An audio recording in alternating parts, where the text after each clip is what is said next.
Saudara-saudara yang diberkati bahkan dikasih oleh Tuhan kita Yesus Kristus, salam sejahtera bagi orang semua. Shalom, damai di hati.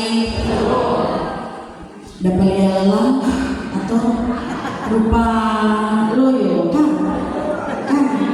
Jangan-jangan cuma pagi loyo pas bangun malam gacor kalebe. Nyatakan. Saudara-saudara, hari ini orang berucap bersyukur, tentu orang bersuka cita. Bukan hanya sebatas orang mempersiapkan semua yang ada di rumah karena akan menyambut tamu, tetapi ini ketika orang ada dalam satu persekutuan adalah hal yang paling penting. Sekalipun juga saat ini kita tahu Prancis dan Inggris sementara kan, mari kita lihat pendukung Prancis Inggris ada kan. Mudah-mudahan itu suara pendukung Prancis dan Inggris nyanda akan lebih kuat dari suara di gereja, karena kalau itu hari Kamis kan akhir itu kan, kita hati jujur sedih sekali. Karena apa?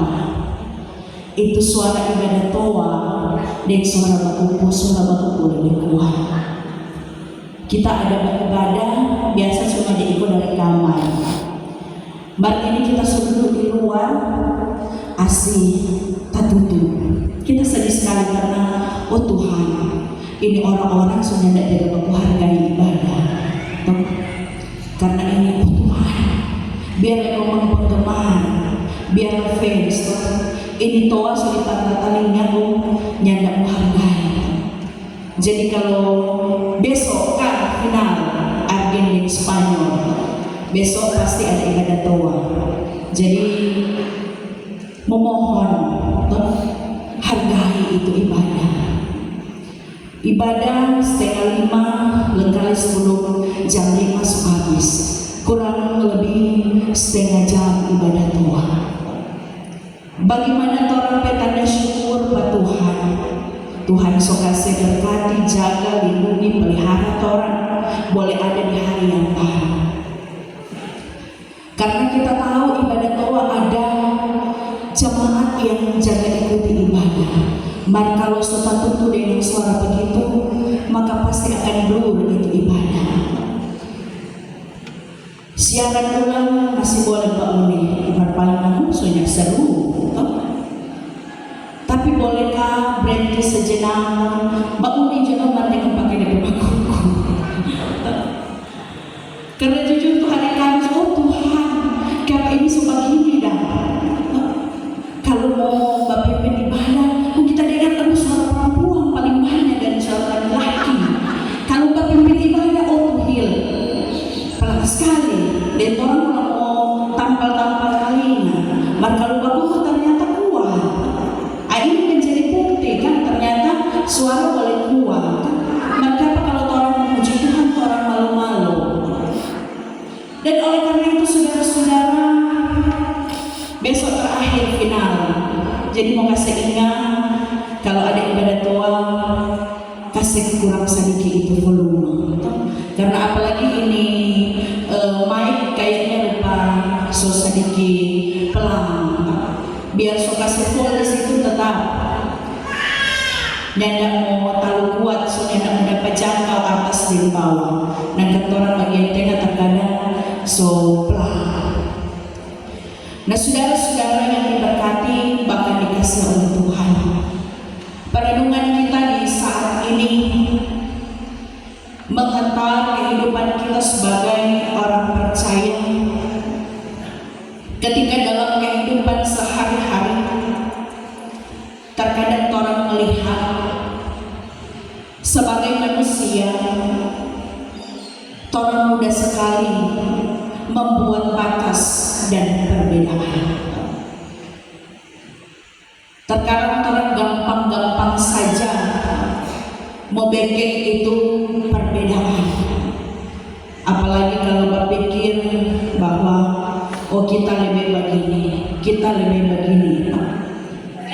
Sehingga terkadang juga yang merasa kita kasihan begini, kita kasihan kurang, kita kasihan berpendidikan rendah, dia berpendidikan tinggi. Terkadang perasaan itu ada dalam kehidupan kita sebagai orang percaya. Bukan hanya terjadi dalam kehidupan di tengah-tengah keluarga, atau mungkin yang orang melihat mungkin di masyarakat, status sosial yang membawa orang, tetapi juga terkadang di gereja. Perbedaan itu sering nampak dalam kehidupan orang, karena berpikir segala sesuatu yang ada, dia ini punya pengaruh, kita ini nyanda kasihan. Perbedaan itu ada, sehingga lewat bacaan firman Tuhan di saat ini, ketika surat Galatia yang ditulis oleh Rasul Paulus kepada jemaat-jemaat yang ada di Galatia, jemaat-jemaat yang sedang menghadapi persoalan yang sangat serius. Karena setelah Rasul Paulus memberitakan Injil kepada mereka, ada pengajar-pengajar lain yang datang dan mengajarkan bahwa iman kepada Yesus Kristus belum cukup. Dorang bilang bahwa orang-orang percaya yang bukan Yahudi harus menaati hukum Taurat, terutama sunat, supaya benar-benar menjadi bagian dari umat Allah. Sehingga ajaran ini, kalau mau bilang berbahaya, demikian yang dikatakan oleh Rasul Paulus. Karena seolah-olah bahwa karya Kristus di kayu salib belum cukup untuk menyelamatkan.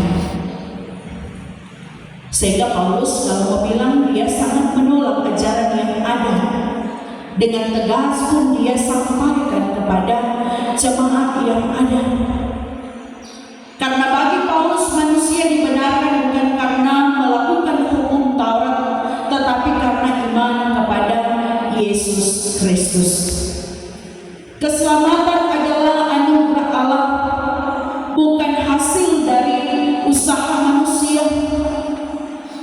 Dalam Galatia pasal 3 ini, Paulus menjelaskan hubungan antara janji Allah kepada Abraham, hukum Taurat, dan iman kepada Kristus. Allah telah berjanji kepada Abraham bahwa melalui keturunannya semua bangsa akan mendapat berkat. Dan janji itu diberikan jauh sebelum hukum Taurat diberikan kepada Musa. Lebih dulu, jauh lebih dulu. Karena itu hukum Taurat yang datang kemudian tidak dapat membatalkan janji Allah. Janji Allah tetap berlaku dan digenapi dalam Kristus Yesus. Sehingga di sini sangat jelas Paulus menjelaskan bahwa keturunan Abraham yang sejati menunjuk kepada Kristus. Di dalam Kristus janji Allah kepada Abraham digenapi, dan karena itu semua orang percaya kepada Kristus, baik orang Yahudi maupun bukan Yahudi, menjadi bagian dari keluarga Allah dan berhak menerima janji Allah. Nah, saudara-saudara yang diberkati bahkan dikasih oleh Tuhan kita Yesus Kristus, firman Tuhan saat ini mau mengingatkan kita makna yang begitu dalam ketika kita melihat yang pertama, semua orang percaya diterima oleh Allah karena iman kepada Kristus, bukan karena keunggulan dari diri sendiri. Yang kedua, semua orang percaya memiliki martabat yang sama sebagai anak Allah. Dan yang ketiga, perbedaan manusia tidak boleh dijadikan alasan untuk kesombongan. Keempat, gereja dipanggil menjadi tempat kesatuan, penerimaan, pemulihan, dan kasih. Dan yang terakhir, identitas kita yang paling utama adalah bahwa kita adalah milik Kristus. kita adalah milik Kristus. Jadi menjadi tanda awas bagi kita harus berhati-hati agar tidak membangun tembok-tembok yang baru yang sebenarnya sudah diruntuhkan oleh Kristus lewat karyanya di kayu salib. Mengingatkan bagi kita, jangan kita lebih menghargai orang yang di atas, sedangkan orang yang orang bilang di bawah orang sepelekan. Jangan membeda-bedakan ketika mempunyai jabatan daripada orang yang tidak mempunyai jabatan. Kalau orang melihat sekarang ini lebih banyak memang mementingkan orang-orang yang punya jabatan. Apalagi kalau lupa ada ibadah begini tuh, kan nanti saya tuh jemaat udah tagih-tagih begini, orang lebih mementingkan yang punya jabatan. Memang benar punya penghargaan, tetapi juga harus melihat situasi. Apalagi kalau sementara ibadah, kok ada mestinya ada orang pengawal-pengawal. Aduh, memang pernah pengalaman, pernah juga kita dapati. Kalau orang penting memang Tuhan, demo sonto marso boleh, pengawalan ketat, mau di ibadah sebenarnya biasa ya Pak. Orang ada di gereja, orang sama. Tidak ada yang berbeda. Sama-sama orang akan beribadah, sama-sama orang akan mendengarkan firman. Dan ini menjadi tanda awas bagi orang. Bahkan di sini ketika disampaikan oleh Rasul Paulus kepada kita sebagai orang percaya, kita adalah anak-anak Allah yang satu di dalam Dia. Dan oleh karena itu saudara-saudara yang diberkati bahkan dikasih oleh Tuhan, kita adalah satu di dalam Kristus Yesus. Bukan hanya berbicara tentang persatuan secara umum, tetapi tentang dasar identitas kita sebagai orang percaya. Kita menjadi satu bukan karena kita memiliki latar belakang yang sama. Kita menjadi satu bukan karena kita selalu sepakat dalam semua hal. Kita menjadi satu bukan karena status sosial kita sama. Kita menjadi satu karena Kristus dalam mempersatukan kita lewat iman. Paulus menjelaskan bahwa janji Allah kepada Abraham yang digenapi dalam Kristus. Hukum Taurat memiliki fungsi menuntun manusia kasih-kasih ingat ketika ada dalam berbagai hal yang dilakukan dosa-dosa. Hukum Taurat menuntun, tetapi keselamatan itu tidak berasal dari hukum Taurat. Keselamatan adalah anugerah Allah yang diterima melalui iman kita kepada Yesus Kristus. Karena itu semua kita sebagai orang percaya, Kristus adalah satu-satunya jawaban dalam kehidupan orang yang menganugerahkan orang kehidupan, yang menganugerahkan orang keselamatan. Dan kita sebagai anak-anak Allah menjadi milik Kristus dan berhak untuk menerima janji Allah. Nah, saudara-saudara yang diberkati bahkan dikasih oleh Tuhan kita Yesus Kristus, perjalanan kehidupan yang kita jalani ketika orang boleh ada menikmati semua anugerah Tuhan. Tentu ketika apalagi di hari ini orang boleh menikmati berkat yang Tuhan beri. Mau mengingatkan selalu dalam kehidupan orang, jangan membeda-bedakan. Ketika orang hadir dalam satu persekutuan di gereja, ketika orang hadir di tengah-tengah masyarakat, tetapi juga ketika orang hadir di tengah-tengah kehidupan keluarga, lingkup yang paling kecil tetapi pengaruh yang besar.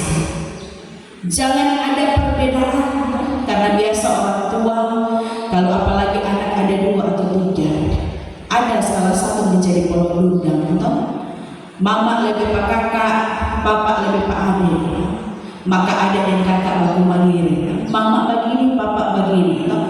Mudah-mudahan orang semua dimampukan untuk dapat menunjukkan keadilan dalam kehidupan keluarga, tidak akan membeda-bedakan. Jangan orang, oh kakak berhasil, adik cuma makan namanya ramahin. Adik berhasil, kakak cuma begini. Jangan orang membeda-bedakan. Tetapi mari orang terus doakan, orang terus bimbing semua anak-anak kita dengan kasih,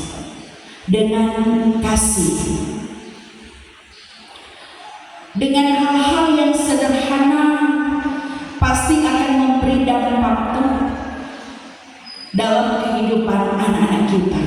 Maka ketika memulai dari keluarga, keluar pun berjamaah dan bermasyarakat pasti pun akan menerapkan hal yang sama.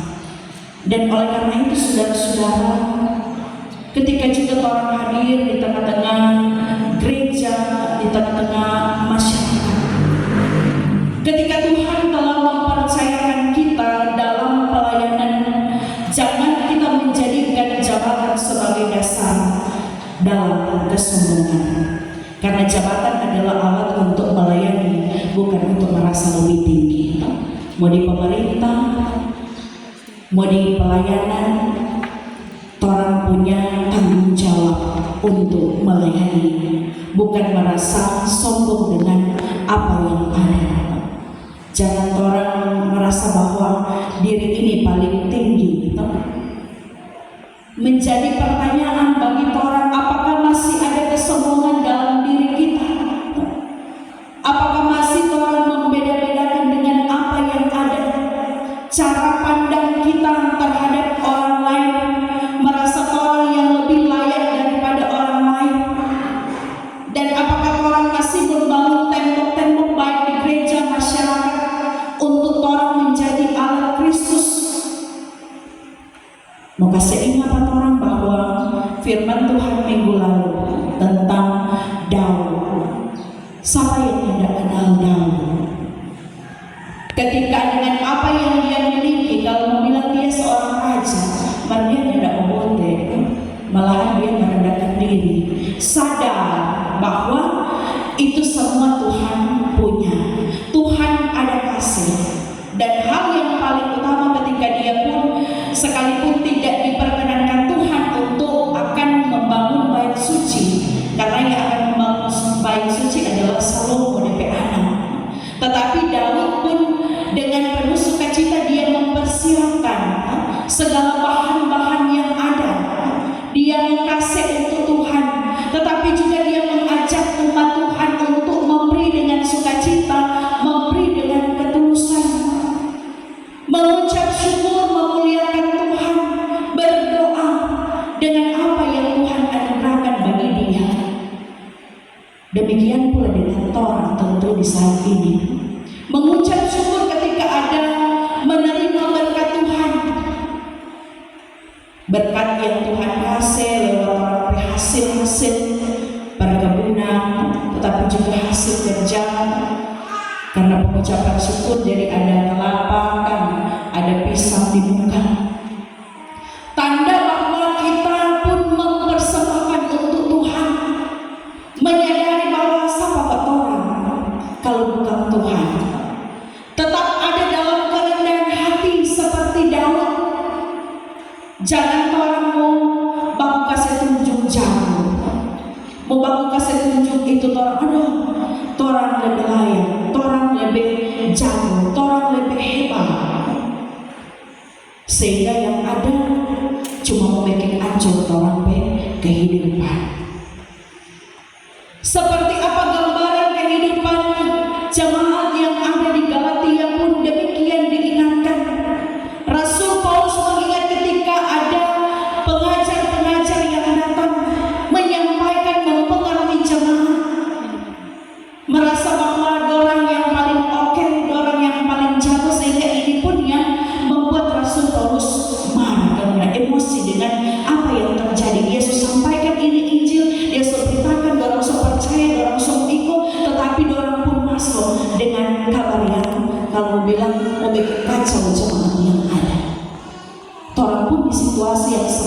ini, belajar dari bacaan di minggu lalu apa yang dilakukan oleh Daud, pun belajar dari firman Tuhan di saat ini apa yang disampaikan oleh Rasul Paulus kepada jemaat yang ada.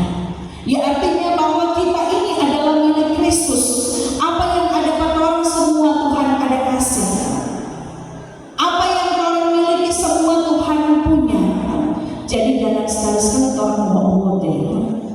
Jangan sekali-sekali orang terlalu sombong, mau terlalu tinggi. Karena satu saat dia mau ambil, orang yang tahu hilang semua, mau bikin apa? Apa yang ada pada orang akan terus membawa orang bersyukur kepada Tuhan, terus memberitakan apa yang telah dia lakukan dalam kehidupan orang, terus sampaikan bahwa inilah orang milik Kristus yang bersyukur, yang bersukacita, memberi dengan ketulusan, nyanda dengan sungut-sungut, nyanda dengan bata lumut.